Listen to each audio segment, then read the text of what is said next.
По неколку годишна пауза, Агенцијата за храна и ветерина ги реактивира годишните обврзувачки така наречени клинички прегледи кај пчелите.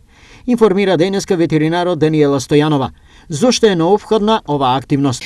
Доста се неопходни за чисто да се знае во континуитет каква е состојбата и во пчеларството на нашиот терен, од една страна.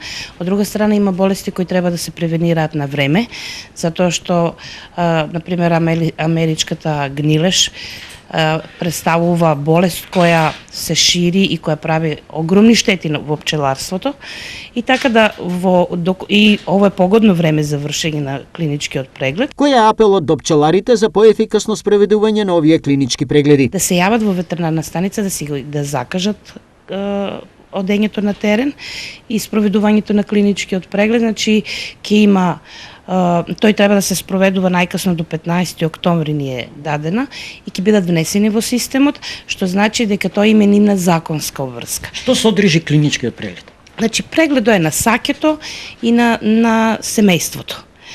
Не е тоа некој комплициран преглед, значи не се земаат мостри, само во колку постои сомнеш на некој и промени, тогаш се праќаат мостри во Факултетот за ветеринарна медицина во Скопје и битната работа е дека со тоа што ќе бидат ажурирани во системот, дека е спроведен клиничкиот преглед, на тој начин што ги нив најмногу интересира пред се здравствената состојба, но и дека еден од условите за субвенционирање. Напоредно со реализацијата на клиничките прегледи, точно ќе биде евидентиран и бројот на пчелари не само во Штипскиот регион, но и пошироко.